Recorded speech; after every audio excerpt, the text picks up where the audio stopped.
Flag and say pledge of allegiance. Robert, would you lead us, please? I pledge allegiance to the flag of the United States of America and to the republic for which it stands, one nation, under God, indivisible, with liberty and justice for all. Stay standing. John, would you lead us in a prayer, please? Dear Lord, help bring our community together and help this council make the right decisions to move this community forward. In Jesus' name, amen. Amen. First thing on the agenda, roll call. Ravel. Here. Sue. Here. Don. Here.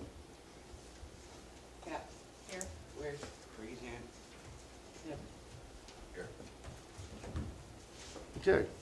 I would entertain a motion to approve the minutes from last month.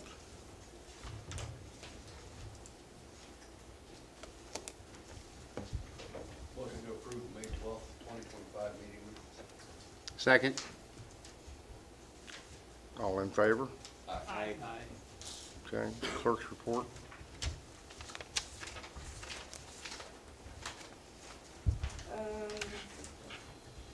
Total vouchers were $156,451.19. We had a total income of $13,478. Anybody got questions on that?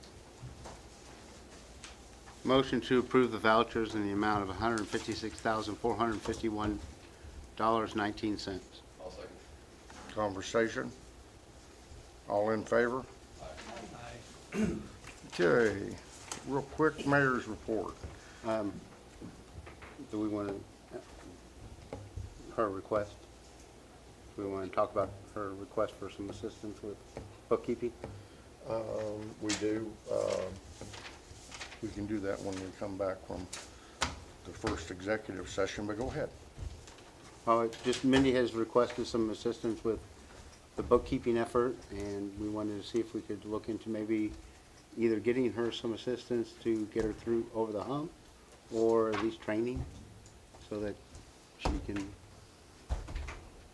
So I think it's preliminary question at this point. We don't have any monies figured out yet.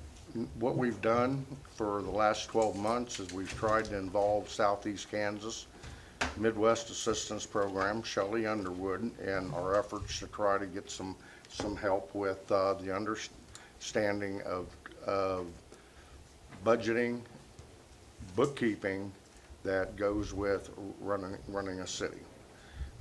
In past, I know that Karen had used services for questions that she wasn't sure of. So it doesn't come without, you know, we don't have questions, we don't know everything.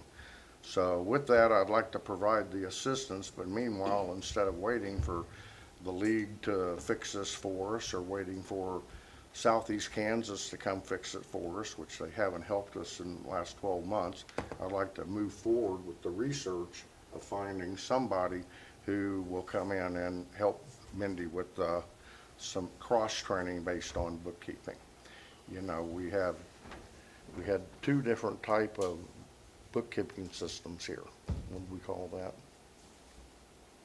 We have clerk books and QuickBooks. QuickBooks. We had two different set of QuickBooks here for the city. So, you know, part of the city couldn't communicate with each other. So when we're fixing this, Robert had a good question is, do we want to wait until the software is complete before we start spending any money? And I would probably agree with that.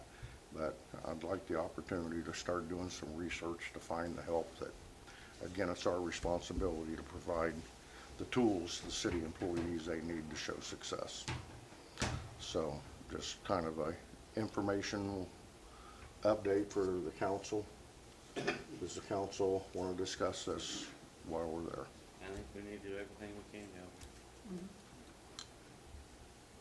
help. Okay. Okay, very good. I would entertain a motion for a 10-minute executive session regarding non-elected employees. Motion to move to executive session and return at 6:15 p.m. for personnel issue. I'll second that. All in favor? Aye. Aye.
to bring the meeting back to order. There was no action taken. The discussion at this point, I want to discuss employee. We have 3 employees that are eligible for raises right now. Okay, the first employee would be Mindy, which in an event took this job over and sworn in a city clerk over a year ago. And with that, an evaluation, Mindy's done a great job in learning, trying to understand, assess, deal with communities, deal with issues, deal with departments. We continue to learn. I ask that we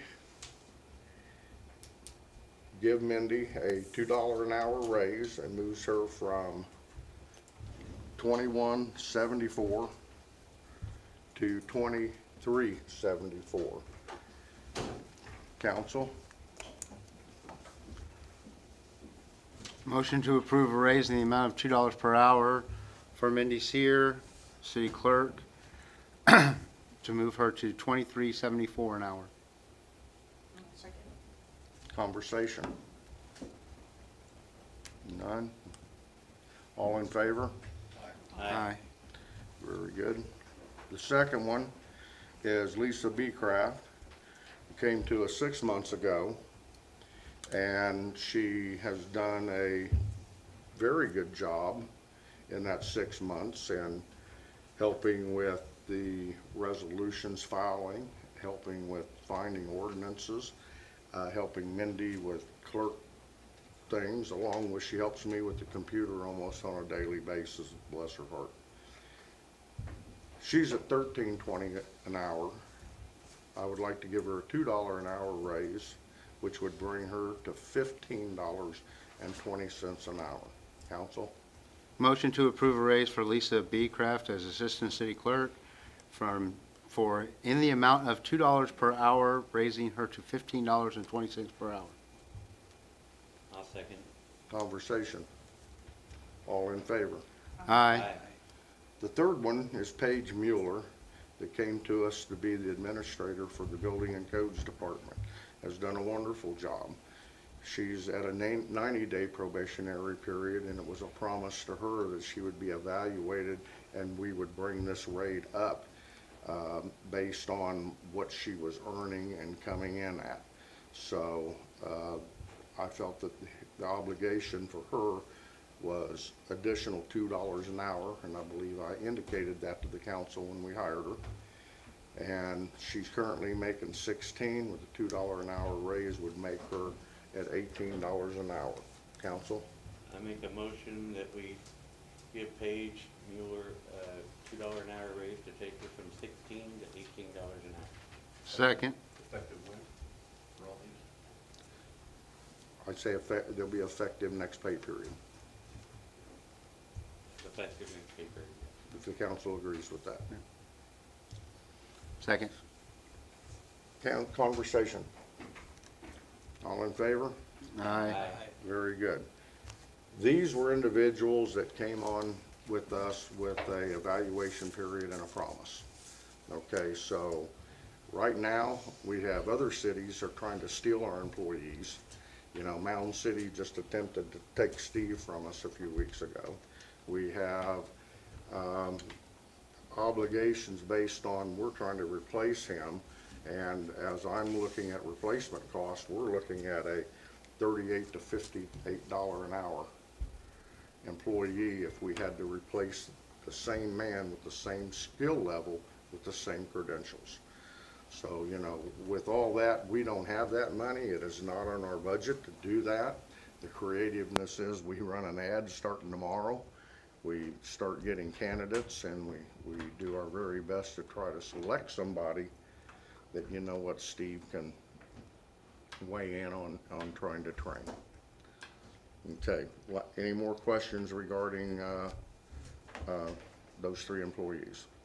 These are different from the cost of living. Yeah, this is different than your cost of living increase.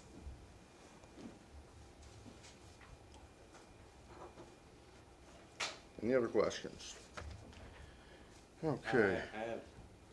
I I would like to make a motion that we give Brett Jenkins a $2 raise and Corey Merson a $2 raise, Effective? effective next paycheck. And when's the last time they got a raise? I show Brett had his last raise. Where? These were probably, these are cost of livings. I don't remember that. The dollar merit. Earlier this year. Last one I remember is 23. Well, that's what I have. And I also have with Corey, it was 2023 would have been his last rate. Last year, if the council remember right, we worked on the fire department and our reserve employees. We gave them an increase for call out, and Lisa Cook, her work pay. Yep. Okay, so, I just bring it up so people know they ain't had a raise in 2 years. Merit-based. no, I understand that. So if you could give me what they make now, and then I can add the 2 to it to finish my motion. As of right now, we have Brett Jenkins at $23.72 an hour. So I would, in my motion, I would like to take it to $25.72 an hour for Brett. Okay. For Corey is a salaried employee. So basically for Corey, that increase will, Would be $80 a week, correct? yeah. I had it at, so.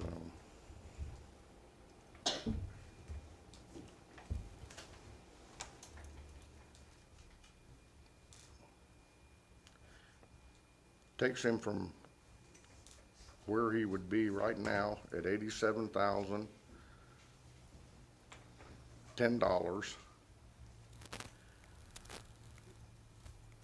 to 43.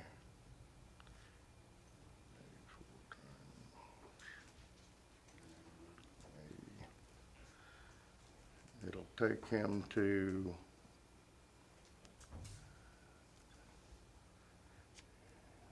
it'll add about an additional $3,800 a year to his salary, So that'd be 90,000, $91,187. 91,800, 100. 187. And that would be the average on a multiplier of 20,080 hours. Yep. Okay, so That that's is the motion. $2. Yep, $2. Second. Conversation. Okay, need to earmark this, that I would suggest that employees, again, will be eligible, unless you have to discuss merit, eligible again in probably 2027. As you look at these merit increases, you know what, we can't, it'll be difficult giving a $2 raise every year Yeah. based on year after year after year. Corey, he's up here, only the reason he's up here is because Corey's over 30 years of service. And he does the fire department. And his fire department salary is also included into this, which isn't a great deal. You know, it doesn't average 10,000 a year. So.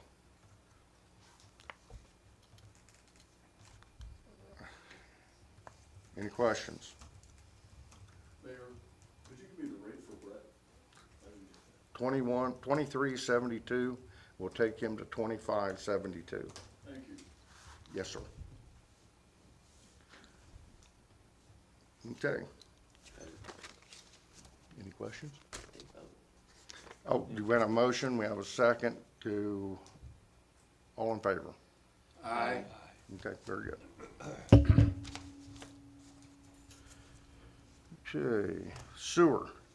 Everybody looked at their sewer report, do you have any questions?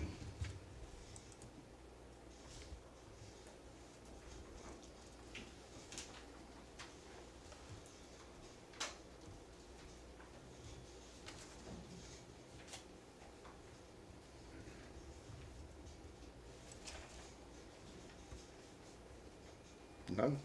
Okay. Let's go to Codes Department, nuisance report. Any questions for Steve? Okay. Building report, any questions for Steve? Very good. Steve, thank you for your report. Anything you'd like to add to your report, sir? No. Okay. Okay. Public safety, police department, any questions? Mine got to you guys kind of late, so if you need me to read it to you real quick, I can. I, If you get a chance to I go through it. saw it in the email. I don't know about everybody else. Came in a separate email. Anything you can say about our neighborhood burglar down there that you can discuss in public? Do what? You got any news on the neighborhood burglar down there? The lady, the video was supposed to, yeah. That you can say in public? Yeah, we located her and was the one individual that had the video, and then just wanted us to let her know she's not to come back on the property, so that's what we did. Very good. Any more questions for Corey? Okay. Let's move to the guy that always wants money, Jeremy. Question. I don't need nothing. Got his report? I'm good, yeah. You're good? You got the report. Council got any questions for Jeremy? I'm being nice today. Can you give us an update on the old fire truck? So I spoke with them this afternoon. We're still looking at September, everything looks good. They were adding the one add-on we were doing, which was the telescopic lights, and it was in there getting built right now, so. That's about all I know. How's the burn pit going? Burn pit is going good. Everybody behaving? The last couple times we had it open, we've had between 5 and 10 people show up. I'm waiting on figuring out how I'm gonna spray the road going in. It's kind of grass kind of growing over. We're just waiting to see what kind of chemicals to use before we spray it, so we don't kill off some of the brome hay that we're getting. So, Everybody behaving? okay. No. Yeah, no, yeah, no, they're gonna really, we actually just burnt the pile off last week, so it's actually, we're starting over again. It's gonna get pretty big. No illegal dumping this time? Everyone's been really nice to deal with, so. Any other questions? Any comments from you, Jeremy? No, sir. Anything else? Okay, very good. All right, planning and zoning, not to weigh in on legal, but planning and zoning has sent information back to us regarding the container homes, and the other would be the short-term rentals. Okay, we have three choices. Jamie, would you explain to the governing body what are three choices and acceptance, what, or method of acceptance from the, Choice one is to accept as is. Choice two is to send back with revisions, if you will. And third is you technically can reject it as well. at the point of rejection, the council can, at that point in time, weigh in and go into discovery and go into conversation and how you as authority would like to see whether it turns into an ordinance or a resolution. In both of these cases, the container homes will probably be a resolution added to our ordinance, and the short-term rentals will be an ordinance. So as we look at this, how does the council want to get started with this? We can set this for a workshop, a special meeting workshop, or we can dig the file out and start weighing in on it right now. I don't, Special workshop. okay? They hired a company to do all the legwork, right? Oh, we hired Olson Studios to be our legal planners for this project. So legally, they have provided us something that has statute and understanding to it. Now, as we have read that, there are some things that I think the council needs to, container homes, for example. We need to take a look at that, because to think in terms of what we have in place right now, we absolutely have nothing that says you cannot build a container home. What stops container homes here is the fact that the covenants in the past says there are no containers. Okay, so there's been an obligation to that. Okay, the other part of it is gonna be, well, there's gonna be a lot more work on somebody that if you agree to allow container homes based on who, how, and, time frames and stuff like that they get put together. If all of you've taken time to go out and look at container homes, you can see some very nice models and very nice demos.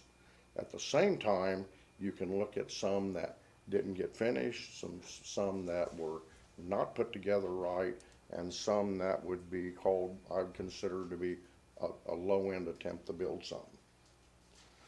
You know, and then I think the last thing that we want to do here is as soon as we say containers, the end of the first summer, there's 1,000 containers sitting on the ground. We're building a container home.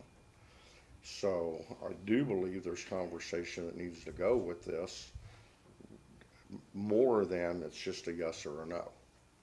Can we hear from Olson Studios? I mean, you give We, us the we same can, information? we can definitely set a special meeting and have Olson Studio and ask for a member of the planning and zoning to come, help define, you know, what their findings. Yeah, I was at the zoning planning, the first meeting, but I don't know if I was there whenever they came Yeah. back.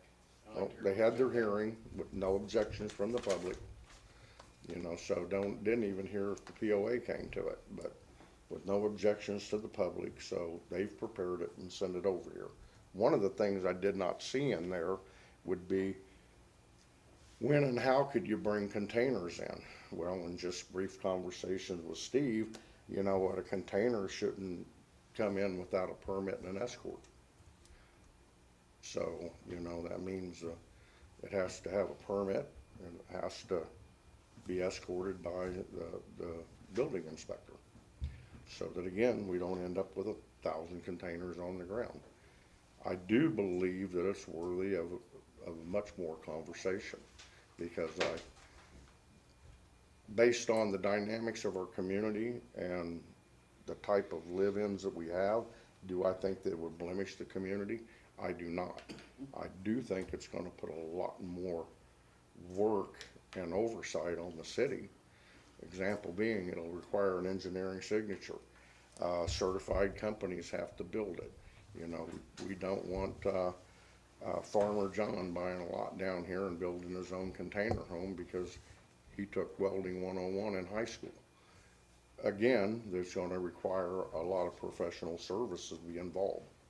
So with that, I think we need to think about, Yeah, but you can't build a container home with one container. No, there's not enough square. well, not based on the square footage, no, sir, you cannot. But I can tell you that the examples that we've got and the application that we've got is a, nice looking model. You know, so, and this gentleman had submitted it twice is the reason why I asked if we could send it to planning and zoning. Are we missing something here? You know, so. So I understand we want to set a special meeting. Same with short-term rentals. Council to try to set a date will be hard. I need to get with Olson Studio first. They're gonna be the hardest one for me to plug into this. So I'll contact Olson and we will get, that ready for, a special meeting. Could we get some of the planning and zoning there too? Sure? Could we get some of the planning and zoning committee there too? Oh, absolutely. I'll ask for both. For sure. The one thing the council needs to think about, if we accept the short-term rental thing that they're telling us, we need to pass a hospitality tax. So that we're getting something for that.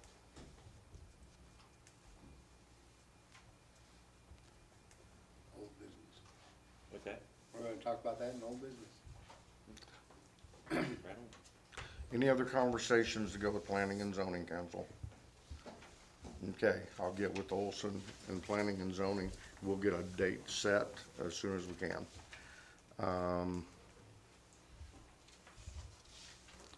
projects.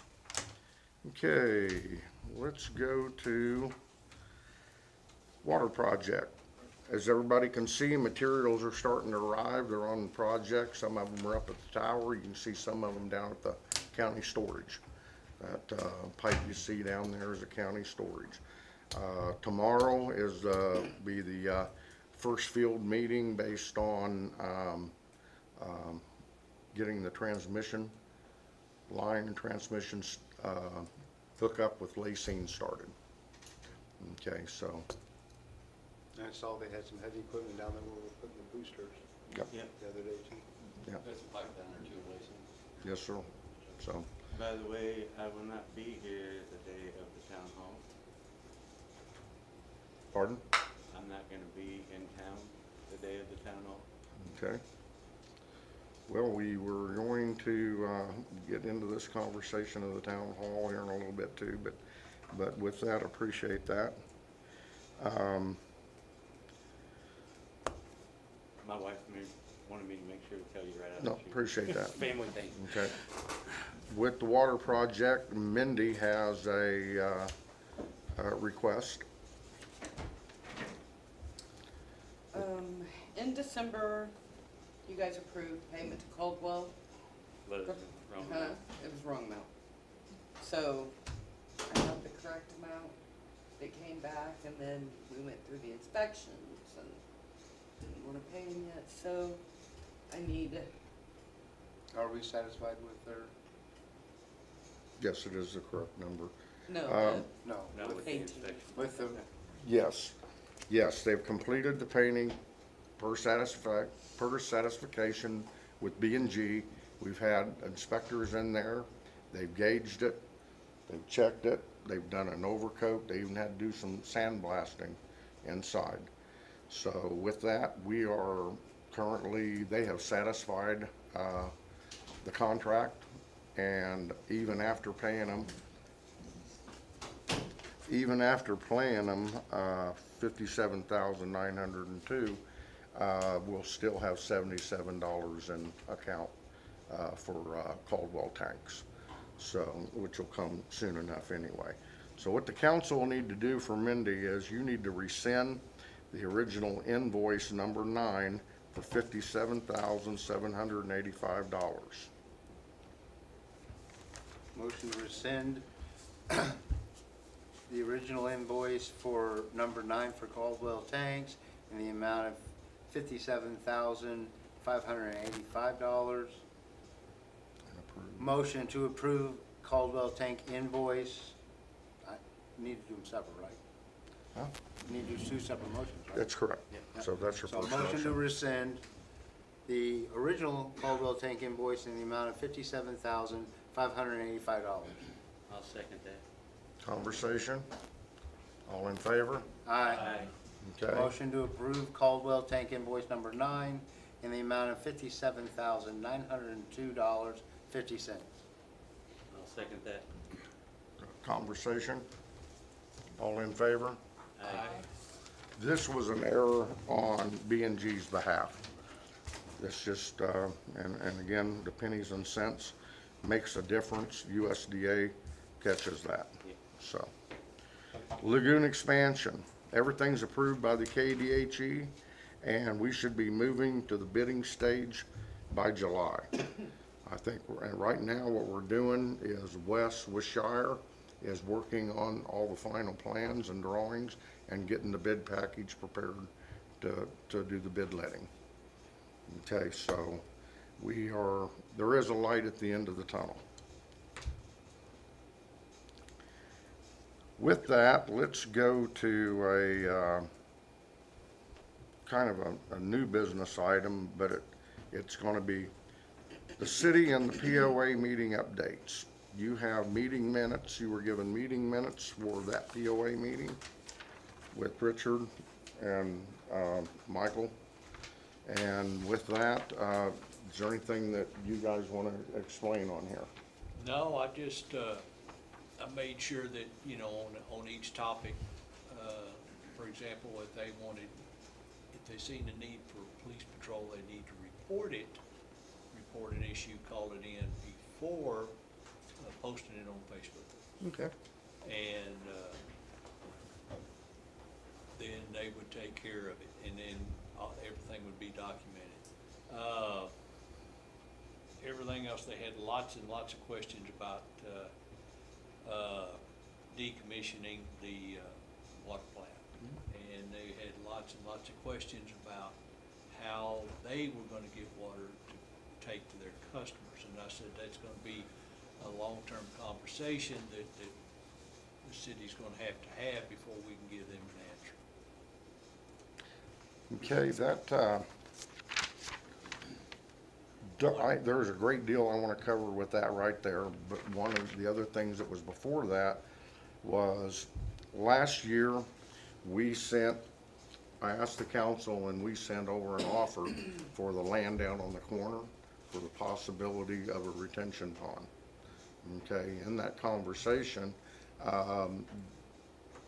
we did that earlier in the year, and they weren't interested in selling it to us. Okay, so now their question is that, does the city want to reconsider making an offer for that land?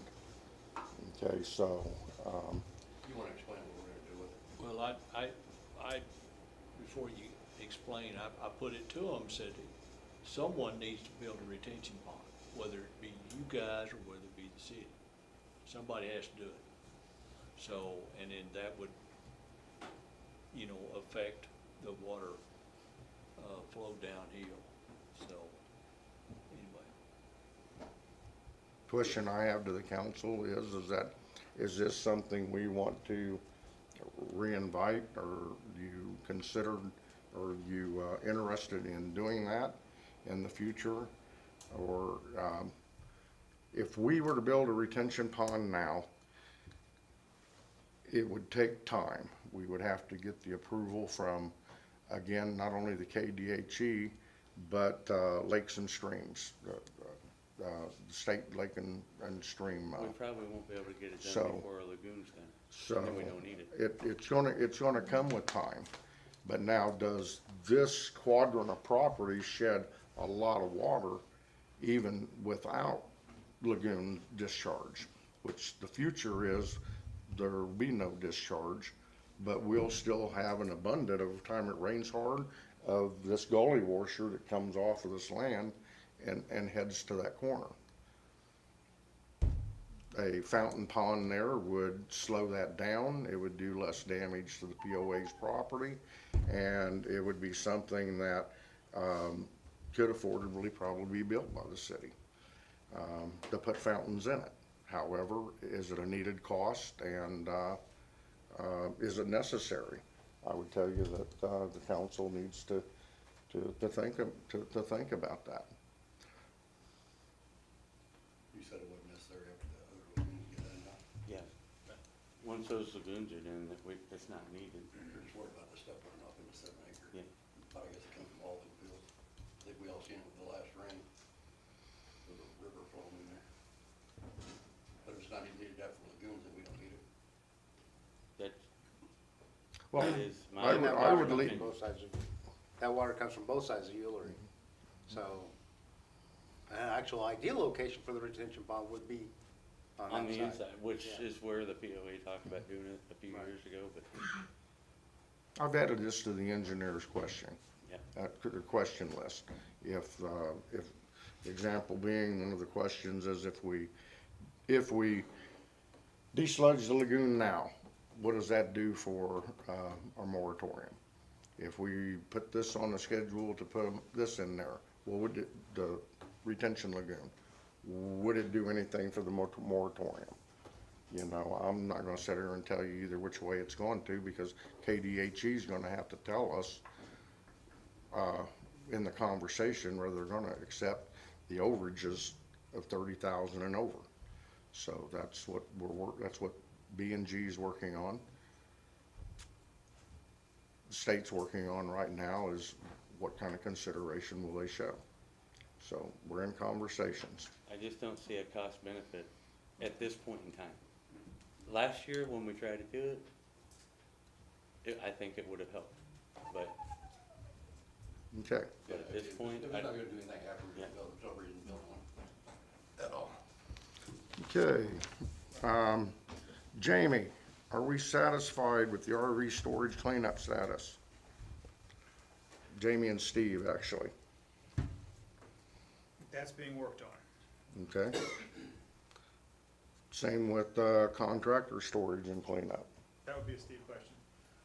Yeah, there's only one, piece of equipment left up there, the owner has been contacted. And they give until June 9th, which is today, to remove it, decide. Okay. They've started taking a few things out of the RV storage. We removed one trailer there so far. And I know you know this, I'll tell the other council. PO hired Rod Hoffman to be their attorney. Rod has been around for a very long time. I've actually known Rod since I was 7, and he was an attorney that long ago. He's very efficient, very responsive to the requests. He and I have had multiple meetings about this issue and a litany of other issues that we're working through.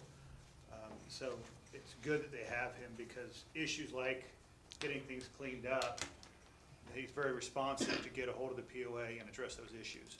So there's been a big difference since he's been on, at least from my standpoint as the city attorney.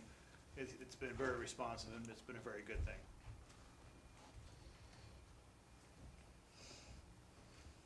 that's who they hired, where's he out of? So he's at Overland Park. He's of counsel for Martin and Pringle. So he represents the majority of, I would say the majority of HOAs in Overland Park, in those areas. He does a lot of them. Does a lot at the Ozarks, and that's his only business is POAs and HOAs. I thought maybe Darcy got out, but I noticed that he filed the latest stuff for the Tanglewood project. So he's still doing it.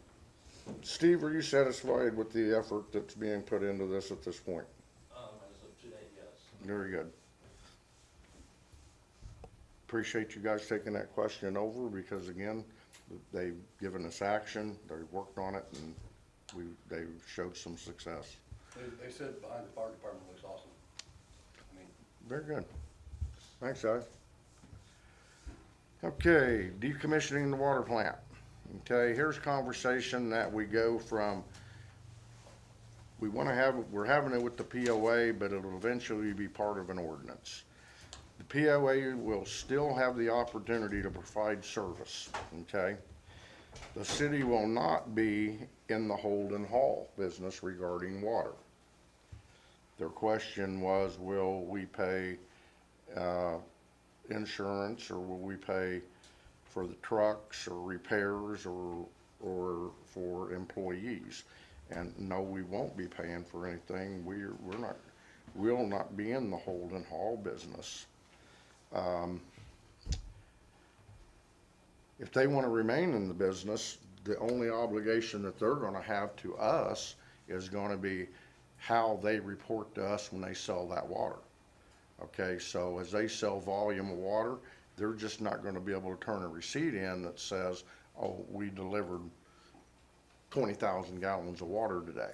They'll have to turn a receipt in showing the customers, the city's customers, based on who they've delivered to. The other obligation will be part of an ordinance, is where does our responsibility start and where does it end?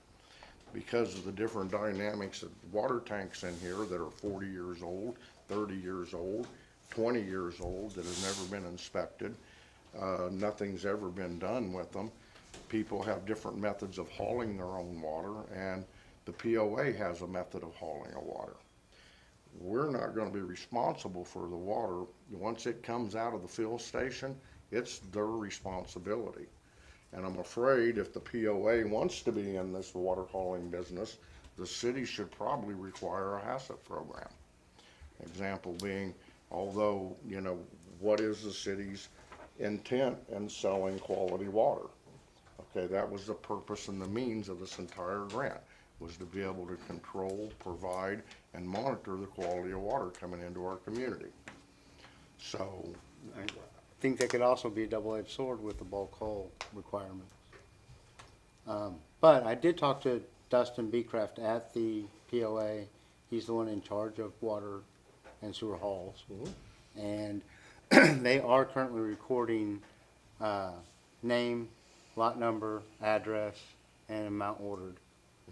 So they do have all that information to be able to give us that we were discussing Sure. in previous meetings that we would need in order for them to be, because that is the final customer, not the POA. They're not the actual customer.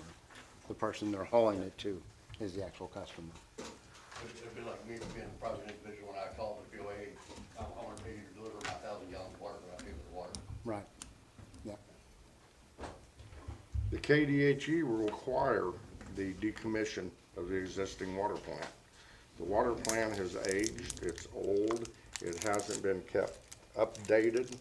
It's been overdue for years for some upgrades, and that's just to say the least. Along with things that are on our list to continue to be on our punch list of things the KDHE have asked through the years. And we're kind of at this blessing stage of the project because everyone knows the project is coming. There's not a lot of pressure being put on this. However, what is the time frame? Well, the city can decide anytime. The city being the council, you can decommission it tonight if you want. The POA, something that I've discovered, is that the POA relies on the water being made there as part of their income and selling water. So they may not be quite ready at this point to decommission that plant. And here's the real hard thing about trying to decommission that plant is by doing it, the POA is limited by rural water how much water they'll deliver to them in a day. This year the pools were late because rural water 1 wouldn't deliver enough water to fill their pools. So with that, they fill those pools with the water that comes out of that water plant rather than paying $12 a thousand to rural water 1. So that's a benefit to them. They're delivering the water that they make. It's a benefit to them. So I'm not opposed to waiting and decommissioning this when we get our fill station open. You know, however, Mindy, did we get the reports, the copper and lead report completed by the POA? She's doing it right now. Okay. We have some reports that need done that we're running behind on. But if the POA will keep these reports updated, we have no reason to be disgruntled about the water plant at this point in time. If we decommission it too soon, we close that fill station down, or we limit the amount of water rural water 1 is going to deliver, we're going to affect the community. There'll be people that won't get water that are relying on that haul.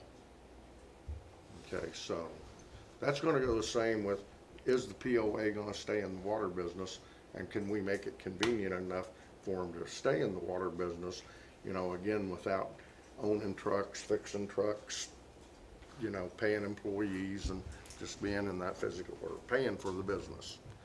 So, Also made mention, and I was pretty stern about it, that LaCie will require notice before they empty and fill the pools again, just like rural water 1. Yeah, because we have to notify them if we're gonna be having a large drain on the system. the other part of this is also, is the council going to make part of this ordinance the removal of the existing water tanks that'll be there once the meters are put in? Okay, again, I know there's been conversation, but we'll have to have the hard conversation, and it'll have to be within an ordinance. Okay, because again, in the past, in water projects on the south side of the lake that the POA done, they didn't decommission them tanks that were over there. And I don't know, Steve, do you get any issues or conflicts or about the old tanks that are still? A few questions about it, not really so much yet. I think everybody waiting until it gets down to that point to see what's gonna happen. And I don't believe the city gets complaints based on something taking place with someone else's tanks. You know, some of these tanks are under decks, so, you know, Some of them may by this time be under building improvements. I mean, who knows? So with this needs to come a workshop. And I think that we're not ready for this. I say the workshop needs to probably take place in July. You know, we'll have our town hall meeting, and then about July, we can sit down with this and set a workshop and get the ordinance together and get it ready for when, this ordinance will have to be ready when we commission the new water fill. When we put water in the tower and we sell our first 1,000 gallons of water, is when this ordinance has to be implemented by. Yeah, I was told that they get 10,000 gallons a day out of that water treatment plant, and the rest comes from the rural water district, which is not true. They said they use way more than 10,000 gallons a day, because rural water won't give them enough water to even supply the community. So if we decommission it before we get ours up and running, then where are people gonna get water? No, that's exactly the point. That's exactly the point with that. You know, but we also need, this work has to be done before we sell water. We also told them about the reports that are waiting on. Okay.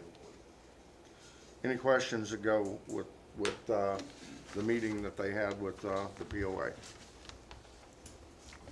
Okay. I'd just like to say I appreciate you guys taking time out of your lives to have these meetings. It's been good. It's been good. We're getting it more organized. And we thank Mindy for going there and being the secretary for the meeting. Worked out good. And I posted the meeting minutes online, so. Okay, very good. Somebody asked me if you were there. I said I didn't know. I was it. Okay, old business. We have something remains undecided, and that is permitting during the moratorium. The council had originally had the conversation that if somebody wanted to start their house and get it built before the moratorium, that they should be allowed to do that. Well, legal has looked into that, and legal wanted to provide an affidavit that if you wanted to build a house, you could sign an affidavit indicating you're building it with the understanding you're not going to get to hook to the sewer or put in a tank. Well, there are some confusing obligations to that. What if I want to build a house and I have no intention of putting it in your lagoon? What if I'm going to build a house and promote that I'm going to provide an outside service until moratorium's raised, and then I'll get on your sewer? The other part of that is that we cannot, Jamie, go ahead, what we cannot do legally. As far as what? The affidavit. So the issue you run into is, and we discussed this, and I'll be brief unless you guys want to go to executive session, is there's a million loopholes that can occur. No matter what affidavit I create, there's going to be a loophole that someone can get around. I'll give you an example. If right now we've got a moratorium, and I apologize, I can't remember the exact date that it's supposed to be lifted. September. 9/11. So let's just make it easy. Let's do September 1st in my head. That if the council doesn't pass something September 1st to extend it, and then a week later they agree, come back and go, you know what, we made a mistake, we should go ahead and extend it, it's too late. So then you have every single prior permit that has been done, all of them are going to be allowed to go ahead and move forward, which would negate the whole intent of what you're trying to do. The other problem is, even if you wanted to lift the moratorium, someone has to explain to me, in the KDHE, how we get around what our permit is with them. And at this point, no one can tell us that, including the KDHE, that we have an obligation to them, what the permit is, and we must follow it. Council, where we're at with this conversation is, you have a decision to make. If you say, yes, allow permitting during the moratorium, it will require a motion and a vote, and it will still require Jamie to put an affidavit together, which he's already given us instruction on the strength of that affidavit. So as we look at this and everything, council, where do you stand on permitting the moratorium? All in favor?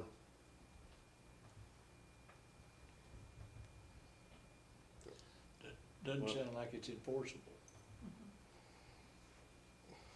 Jamie will do his best. He'll put an affidavit together if you say yes. Here's the issue. Anything that you do, there's gonna be a loophole and there's gonna be issues. The question is, what's your tolerance for that? And that's the question. The easiest thing to do, I'm not saying easy is always right, let me preface that, the decision you guys have to make is you keep the moratorium in place, and then it's a fail-safe, there's not gonna be an issue in relation to any loopholes. The question is that what's appropriate? And the best part is I don't get to make that decision, nor do I frankly want to make your guys' decision, to be honest with you. It's a tolerance of, we can create an affidavit, we can create something to allow the permitting, but it's something that's been untested. So obviously, someone is going to more than likely test that, and it could come down the road, whether through legal action and or through something else, that they're gonna be able to do it, even though the intent is for them not to. How are they gonna test it? They could file legal action, Like a what? file a legal action, To make us allow them to put in sewer? depending on how the affidavit's done, and things like that. I mean, I'll be, I think the biggest issue is gonna be if someone drops $350,000 to $500,000 to build a home, and what are their expectations? And I believe that a judge would probably sway to favor that this guy just spent a ton of money, he ought to be able to use. And then more importantly, the city has to keep in mind, we issued the permit. And what usually goes with every permit is the installation of utilities. So, you know, Yeah, but if you spend all that money, wouldn't the judge look at it that way? If you spent all that money and you knew you couldn't do it, now you wanna do it? it'll be up to the judge to decide. Look what happened down at Tanglewood. that's, you're hitting both sides of this, right? It's up to a judge to decide, but I'll go back to this statement of, we have an obligation to the KDHE with volume. We know we are over volume. People say all the time, well, it's been that way for years. Okay, as the attorney, my job is to tell you, you have to follow what the permit is. That's what your obligation is. Well, that's what KDHE told us. Correct. So, That's, so do we have any right now that Steve, permits for homes that are, 5, have the 4 affidavit? or 5 right now, so. And Now those are homes that are being built? they wanna build them. Are any of those being built at this No, current? they're on hold. September's not that far away. Yeah, so- September's Right. only 3 months away. 3 months away. Well, what I'm saying is, in the building process, you think they'll be ready to hook up to sewer I would think so. way before 3 months? How long does it usually take after they Yeah. start? To wanna hook up to utilities?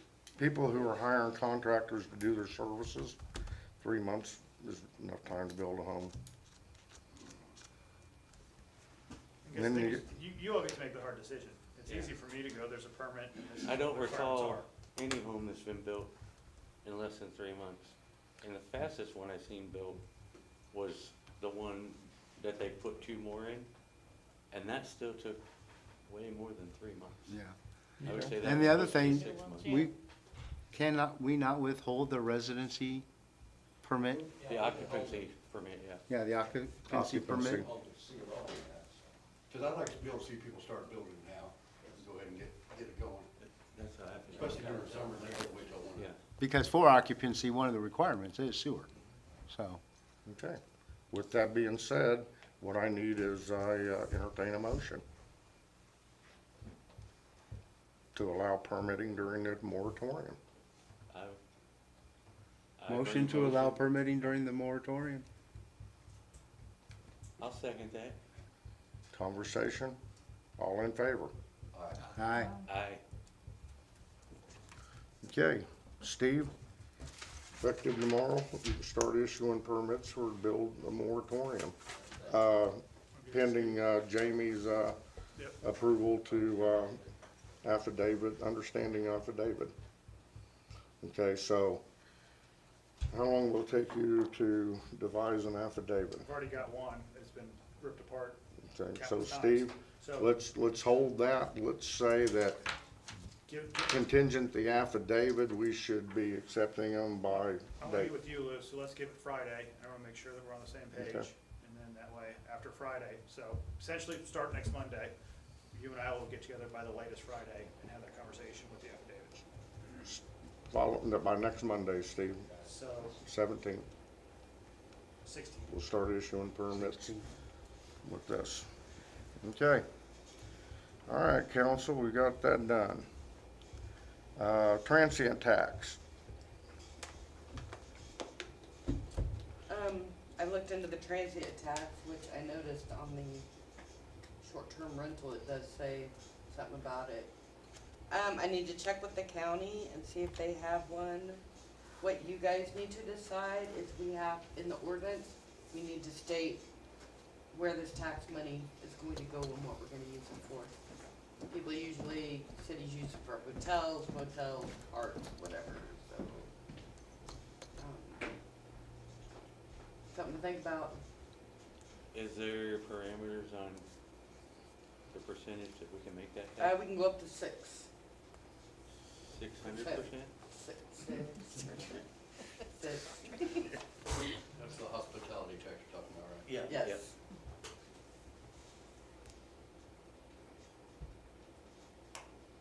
But we have to, in the ordinance, we have to say exactly what it's going, you can't just say general fund.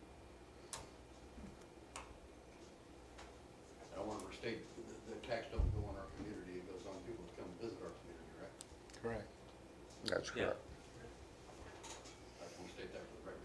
Well, technically, people in our community would own the place, so, but it's still coming from, I would say, can we put it to, infrastructure? Do what? Can we say that the money's going for infrastructure? Because then we can use part of that to help pay for the sewer lagoon loan and, You can put it toward utilities, you can put it toward, equipment, you can put it infrastructure. toward city buildings, you know, you can put it toward employee salaries. I mean, the council can choose to direct that money anywhere you want. I like the idea of paying off that sewer project. But as we look at that also, do we, because one of the things they said in the short-term rental tax was that wasn't going to include POA RV parking area. Campground. Yeah, wasn't going to include the camping area.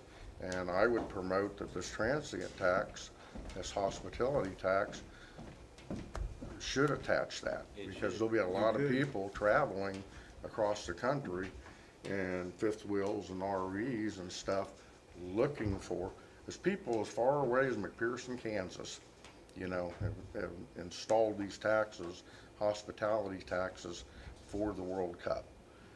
So with that, do we think that our little campground is going to fill up during this time frame?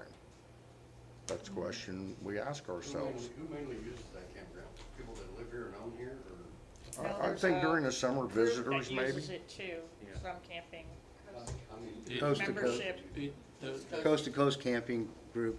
Yeah, the campground's registered if you go to the apps. right, I understand that, but who's the majority that use? Property owners and their guests. Because I want to make sure we're not taxing the people that live here, and that's what that would be. I think, Yeah. taxing the campground. well, I'll bring it up, but they charge, like if Mindy or I would have a relative come in, they charge them different than they do a property owner. So, in my opinion, they're not fair about that, because they told my wife and I, when my son was gonna stay down there, that we had to stay in the camper and he could stay at our house, or we had to pay the higher price.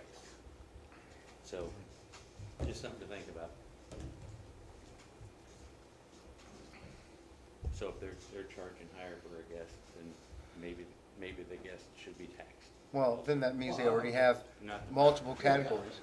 That means they already have multiple categories. Yes. And the category that is for transient guests Yes. would get the tax. No, I wouldn't mind that, no, as long as the property won't want to get taxed.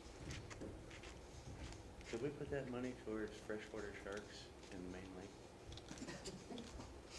To eat the zebra mussels. Yes. I do know that Jeremy, he didn't bring it up tonight, but one of the things that we're gonna need funding for, or monies for, is the fire building inside of the community needs quite a bit of work. You know, I don't believe anything in there is working, if I understood I thought Jeremy the POA properly. wanted that And back for storage. We have like a very long-term, It's a real weird deal because the POA owns the property, but the fire association owns the building. Yeah, so we leased the property for 100 years from the fire association leased it for 100 years in 1996. So we have property for 100 years for like $1 or whatever. And then, but that building we own, well, the fire association owns. But the thing was brought up because the reason the fire truck got smoked last year is because it got cold, froze because we got crappy heating and cooling. I shouldn't say cooling, heating. They weren't demanding it, they were just asking if we were using it. No, we get Yeah, that. yeah, I just thought they wanted it, and I thought we could do without it. Per hour, just if we weren't using it. No By the way, problem. it didn't get smoked, it got iced. Yeah, nice. Okay. Good work. So the general opinion is we do or do we do not want, the campground rentals on transient Yes. tax? yes, Not the property owners, yeah. but anything else. As long as they can separate. They already, Well, well, they that's all already transient. charge you more Oh, okay. That's all transient tax would apply to, would be people who are in, for non-property owners, yeah. right, I mean, could you separate a tax that way? So- legally? I mean, you know what I mean? Yeah, Charge, not charge residents, but charge outsiders. this is specifically a tax for charging those who don't live here. if the council wants us to move forward with the transient tax, I need a motion to move forward with preparing a ordinance to provide to you for your approval. Motion for the mayor and city clerk to move forward with drafting an ordinance for a transient tax with legal's input. I'll second that. Any conversation? Are we gonna decide how much? We gotta do that before we. What's that? Do We we have to need decide how much? the percentage today, or? We will when we when we get the ordinance prepared. And I wouldn't promote we go, we can do that right now. What percent do we want? We can go to 6%. Add that to your, motion. I'm thinking like 3%, but what do you think? I'm good, that's where I was, start at half, and that way we have room to move. Can you change that later, one way or the other? At any time, Yeah, we can update the yeah. ordinance. You just, and- yeah, you just rescind the old ordinance and, So, amend my motion to include that the rate will be 3%. New motion, second. second. Conversation? All in favor? Aye. Okay, we'll get that prepared. New business. The only thing I have for new business myself is the Lake Committee with the POA reached out and wants to purchase the aerators if they're the right kind they might be able to use. They want to use it in the, I don't know which, 5 acre lake, the 5 acre lake. 5 acre. So with that, we've had them for a little while, we haven't used them. We can sell them, if we sell them, council has to approve the sale, but this is what I want to remind you, we're not allowed to profit on a sale. So with that, we'll sell it for what we paid for it. Okay, which was something that was purchased 5 years ago. That, they're probably worth quite a bit more now, but, again, as we talk about everyone helping and servicing the community, could this be a benefit? Could this be a help to the 5-acre lake and the main lake downstream? So, you know, with that, that is the conversation. City cannot sell anything without the council's approval. So if your next step with this would be, we'd go ahead and send the specs over to them and see if they want it. So if the council doesn't object to us selling it, I will get all the information together, including what we paid for it, and we'll proceed with letting them see if it's the the aerators that they want to use or not, and I'll come back to you guys for a final obligation to sell them to them for the price. I definitely like that they're thinking about that, because that 5-acre is, aeration would definitely help that. And the kids love to fish in that pond, so, I mean, lake. They're all lakes. Okay. They're all lakes. Okay. I will get with Mindy tomorrow and we'll get this information together. Again, until I talk to you guys, I have no opinion in the matter, so I'll get back with them and let them know. Okay. Last thing, I do have one other thing.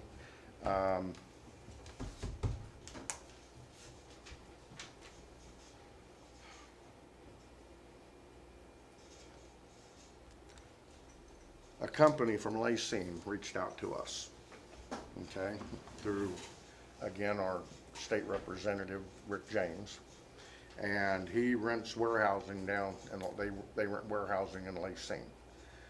They're looking for somewhere to build a 25,000 square foot warehouse. Okay, that's a substantial building, you know. For the question at hand would be, do we even have the property to set such a building with a, you know, you're looking at a building that's gonna be 150 feet by 167 feet approximately. With that, it will be dock doors, will be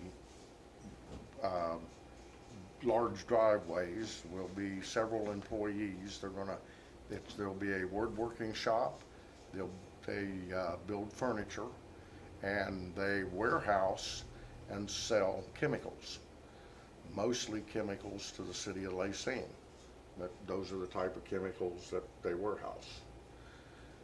The question with this is that do we,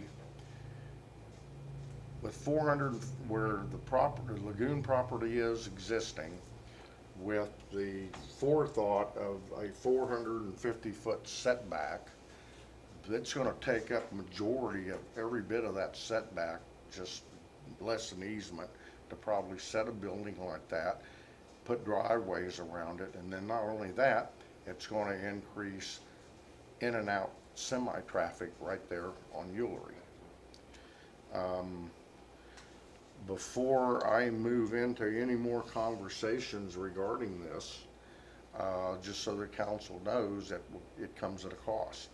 And that cost, we need to reach out to somebody, an engineering firm, who can help us create the footprint of how we can make such a large building fit that 450 square foot setback.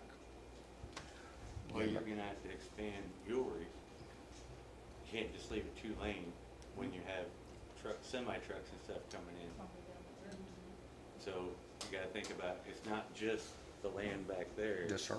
It's, You're also, depending on what kind of chemicals and stuff you're dealing with, you know, you're gonna have to deal with fire stuff, and any kind of hazards too. You might have to bring somebody out full time for that kind of stuff, because you start housing types of chemicals. That comes with their build too. It comes with the fire suppressant and the fire safety devices they have to have for the type of chemicals that they're operating with, they're storing, or they are Right, but we have to have the equipment to be able to handle transporting. it too. Yes, sir, I understand that.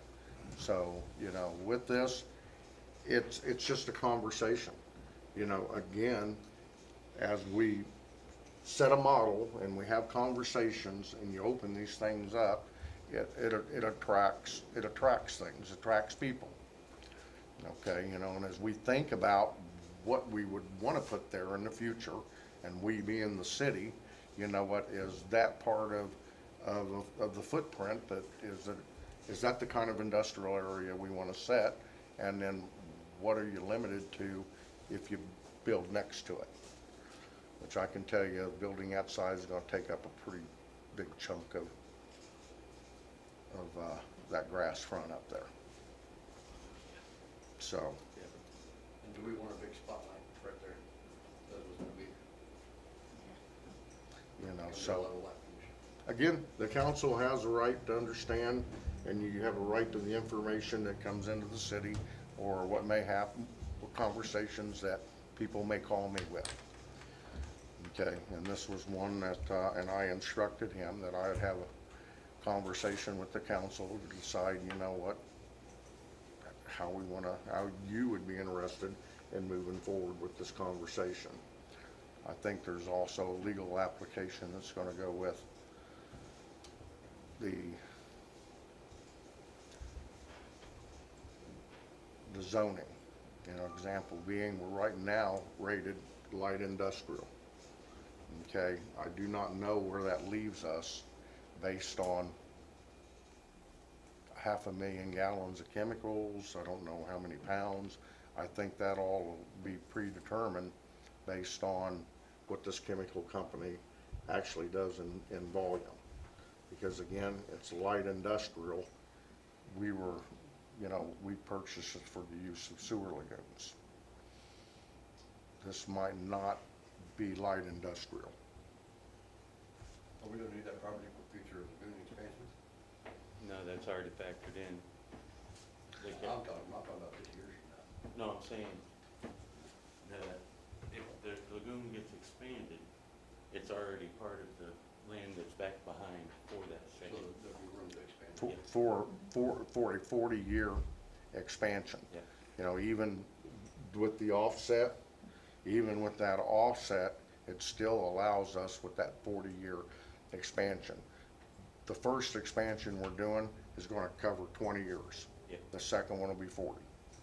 So with that, or depending on growth, guys, I'm just thinking about what they're gonna do in 50 years when they need to expand it again, and there's a big building sitting in the way. I don't know if No, that's too far ahead thinking, but. That second expansion expands it beyond the capabilities of if every single lot had houses. and we also would probably have to get permission. We'd also have to get permission from the USDA to probably sell that land, because we can't lease it, Yeah. as long as it's, been purchased with sewer monies, you know what, we can't lease it for profit. So, you know, we're better off selling the land than we would be just collecting enough money to make a little bit of the payment. But again, we look into this and we would pull it all together if we think this is something that is an application for our community. I think sometimes that the type of business that comes in could affect the type of business that might not come in the next time. You know, putting a chemical supplier in there, would that affect future business? I don't know that it would or wouldn't. If you're creating an industrial park, it would not. But if your forethought is to put something more light industrial or imaging there, like storefronts or something, I think that might be a handicap. I think it's a bad idea, so we're chemicals there, if something happens, all the chemicals would It fill. depends on what kind of chemicals they're talking. Okay, I think that, again, I've given you the information. I'd like you to think about it, and we'll put it on the agenda under old business next month. Okay, citizens' participation is not on this sheet, but citizens, Mindy takes this part over. Mindy, would you explain that to them? Explain citizens' participation. Each speaker has 3 minutes to address council. I need you to come up to the podium, state name and address. The council will not respond to questions, comments, or remarks. Does anybody want to speak? No? Motion to adjourn. Motion to adjourn. Second. All in favor? Aye. Meeting adjourned. Thank you, council. Good job.